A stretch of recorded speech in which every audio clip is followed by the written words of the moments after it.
એક પવિત્ર અને ઉપકારક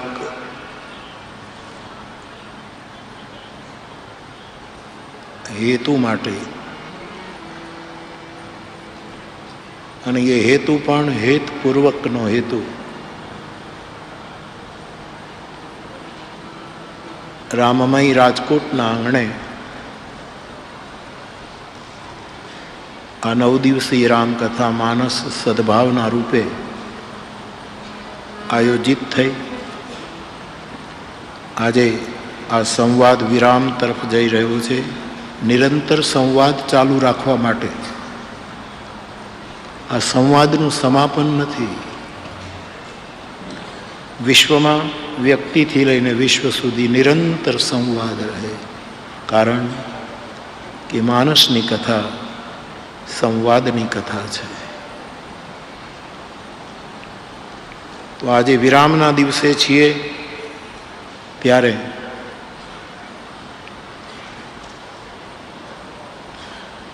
પછી જે મારે કહેવાનું છે તે કહું, પણ સૌ પૂજ્ય ચરણોમાં હું પ્રણામ કરું છું.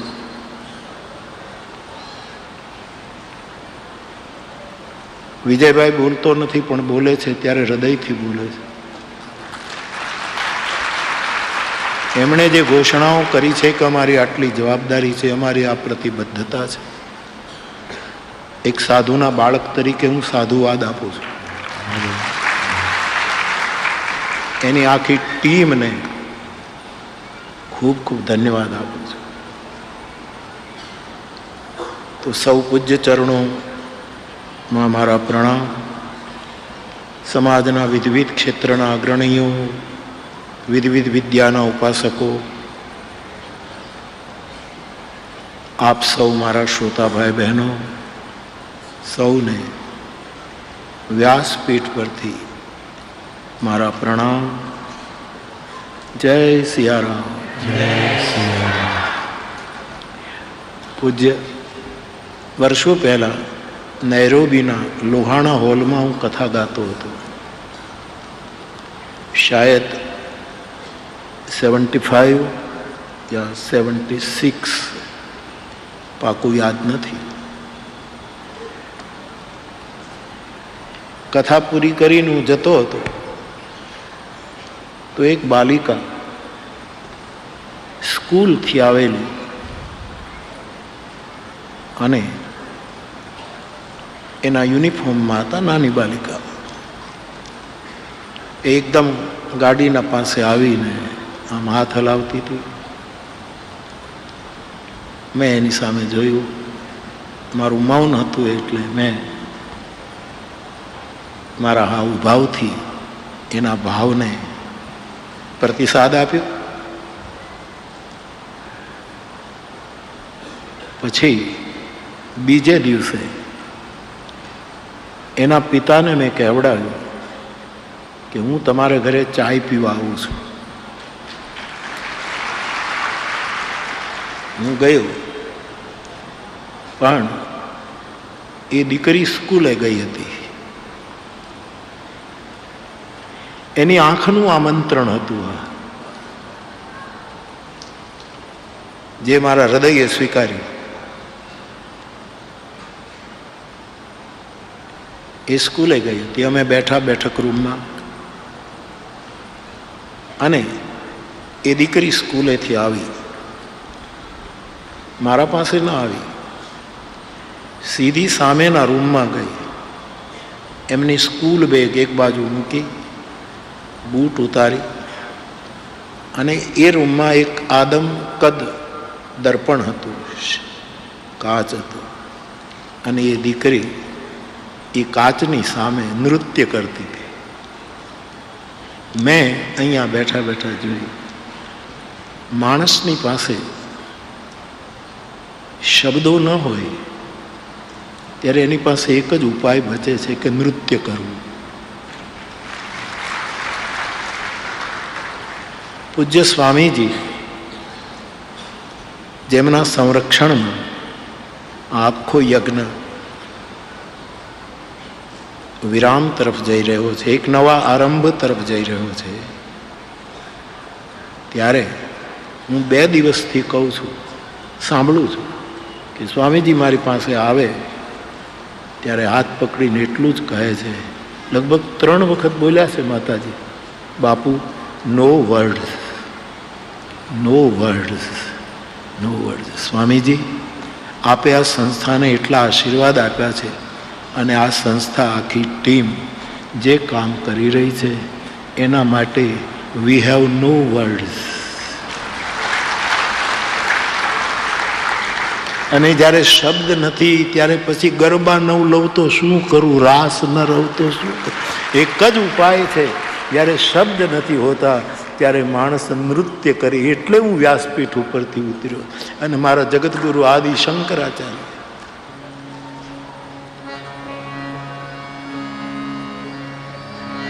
કાલડીથી કેદારની યાત્રામાં વેદને લઈને નીકળે અને કેરળાના, મૂળ તો મલયાલમ ભાષાના પણ હિન્દી રૂપાંતરિત એક ગ્રંથ મને જ્યારે હું કાલડી ગયો ત્યારે એક નાની પુસ્તિકા આપી હતી. એમાં એણે લખ્યું હતું કે ભગવાન શંકરાચાર્ય જ્યારે યાત્રા કરે છે ત્યારે આજુબાજુના વૃક્ષોની ડાળીઓ નૃત્ય કરતી. એક યોજનામ હિંસક પ્રાણીઓ હિંસાનો ત્યાગ કરતા હતા. અહિંસા વર્ષોથી કરે છે. જ્યાં જાય ત્યાં વૃક્ષનું થી સન્માન કરે છે. પછી ભારતના મહામહિમ રાષ્ટ્રપતિ હોય કે કોઈ સામાન્ય માણસ હોય, વૃક્ષથી સ્વાગત કરે છે. એમનો પોતાનો આપનો સંકલ્પ છે કે આટલા રુદ્રાક્ષના વૃક્ષો ભારતમાં ઉગાડવા છે. એવા અમારા પૂજ્ય મુનિજી બહુ છે. આ બધા જે આપનો ભાવ છે અને રાજકોટ વાસીઓનો જે વ્યાસપીઠ ઉપર અત્યારે ભાવ છે ને, આને હું બીજી વખત જો પાછું નાચવા ઉતરું તો જ કંઈક કહી શકું એવું છે. બાકી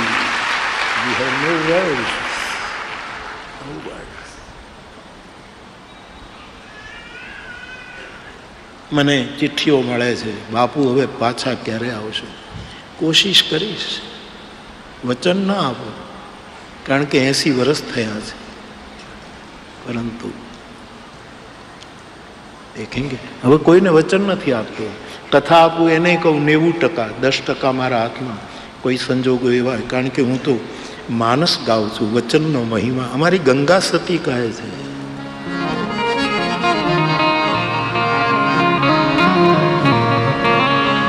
વચન વિવેકી સદગુરુ વચનો થાવ અધિકારી. વચનનો પ્રશ્ન છે, પણ જ્યારે પરમાત્મા યોગ આપે ત્યારે થતું હોય છે. તો પૂજ્ય મનીષીના ચરણમાં બાર પ્રણામ કરું છું. અમને આશીર્વાદ આપતા રહેજો કે ઝાડવા વિકસે એમ અમે વિકસીએ.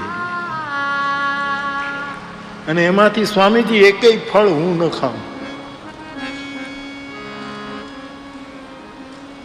અને મારા વ્યાસ વૃક્ષની છાયામાં આવે અને જગ્યા ન હોય તો આશીર્વાદ આપજો, હું હટી જાઉં એને અવસર આપું. આવો આશીર્વાદ. તો બાપ આજ આ વિભૂતિઓ આપણને આશીર્વાદ, એમની પ્રસન્નતા વ્યક્ત કરીને આપણા ઉત્સાહનું વર્ધન કરવા આવી છે.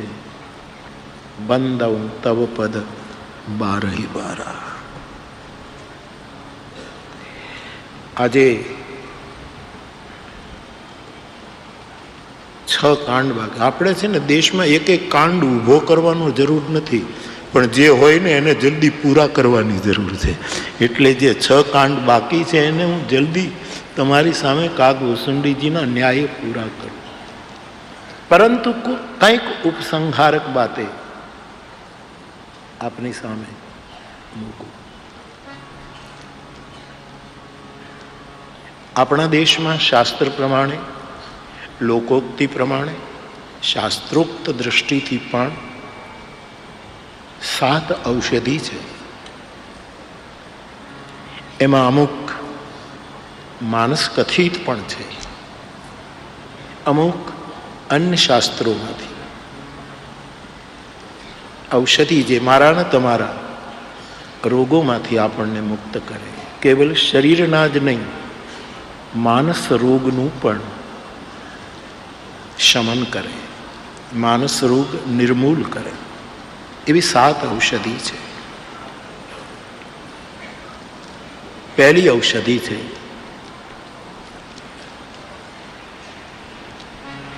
રામચરિતમાનસ. માનસ ઔષધિ છે. કેવલ માનસ નહીં, માનસ તો હું નિમિત્ત રાખું છું. શ્રીમદ ભાગવત, ભગવદ્ ગીતા, અખિલાઈથી પૂરું મહાભારત, પુરાણો, આગમો, દર્શનો, સંહિતાઓ, આરણ્યક ગ્રંથ, બ્રાહ્મણ ગ્રંથ, શિરમોર વેદ, આ બધી વિશ્વની ઔષધિ છે. અયમ મેં વિશ્વ ભેષજમ વેદ કહે છે. અયમ મેં હસ્તો ભગવાન, અયમ મેં ભગવતર. હું વિશ્વની ઔષધિ છું. તો આપણા સદગ્રંથ આપણી ઔષધિ છે. અને એમાં માનસ દ્વારા હું એ વિનય કરવા માંગુ છું. એમાં તો ખાસ લખ્યું છે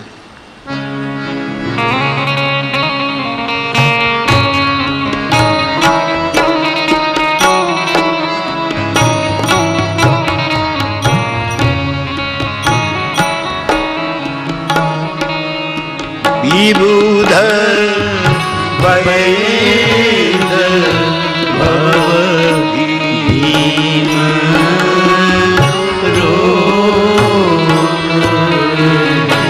દેવતાઓના વૈદ જે છે મંત્રી, આખા જગતની માનસિક અને અન્ય બીમારીઓનું વૈદપણું આ શાસ્ત્ર કરે છે. ભારતના શાસ્ત્રો વિબુધ વૈદ ભવ ભીમ રોગ કે તો શાસ્ત્ર ઔષધિ છે. શાસ્ત્રમાં જે પરમ તત્વનું ગાયન થયું હોય, એની જુદા જુદા દ્રષ્ટિકોણથી પૂજા થઈ હોય, પરિક્રમા થઈ હોય, એવા પરમ તત્વ જેનું નામ, જેનું રૂપ, જેની લીલા, જેનું ધામ મને ને તમને ધન્ય કરી દેતું હોય. હરિકથોત્કીતમ પુનાતિ ભુવનત્રયમ વંદે નંદ વ્રજ સ્ત્રીણામ. ઉદ્ધવ બોલે છે, વ્રજાંગનાઓની ચરણની વંદના કરું છું કે એના મુખમાંથી જે ભગવદ્ ગીત નીકળે છે, પુનાતિ ભુવનત્રયમ, ત્રિભુવનને